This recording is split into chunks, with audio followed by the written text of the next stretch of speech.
How y'all doing? I am back. I haven't done well at trying to get the videos done every day in September, and I've missed a couple of days, and a couple of days that I just didn't really know what to say. You know, I try to do something in these videos to make them a little bit personal and a little bit showing what I got going on and things I do. And you know, one of the things I do is I tie jigs, and I came up with this type of jig to kind of use as a gospel track, patterned after Charles Spurgeon's wordless book. Starts with the black head. The black represents the darkness that entered the world through the sin of Adam. It goes on to the red. The red and represents the blood of Christ, and the white represents the light that came to the world through Christ. So the only way to get from the darkness to the light is through the blood of Christ. So that's my little gospel track jig that I tie. And you know, it's today's scripture, John 4, and this is just after Jesus' conversation with the woman at the well, the Samaritan woman at the well, and you know, he had visited with her, showed himself to her, and she was excited about who she had met, and she went back to town and told all of her town about Christ and her conversation and how he had convinced her that he's the Messiah and he's the one that can give her living water,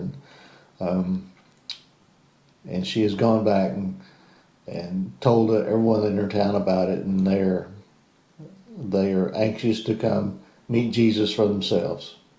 John 4:34 through 36.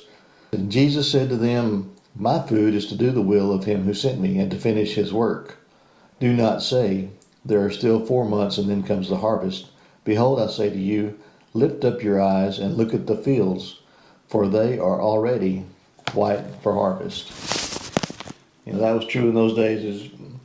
It's true in these days. The fields are white with harvest. There's lost people everywhere that need Christ, and they may not be as anxious and eager to come and meet Christ as Samaritan woman's town was, and you know, it can be frustrating sometimes. It's kind of, you know, I fish for crappie for a reason, and the reason is there's a lot of them and they're pretty easy to catch. And just finished a fishing Saturday with a high school bass team, and I was boat captain, and we got skunked. We didn't catch a single bass, and because bass are just hard.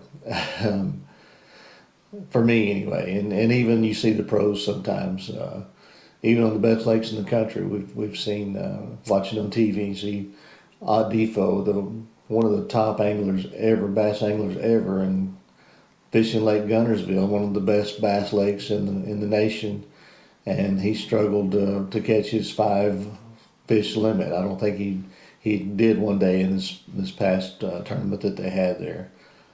So even the best bass anglers on the best lakes can struggle to catch very many fish, and so, but they still get out there and they still try and they still have some success, and you know, that's what we're called to do.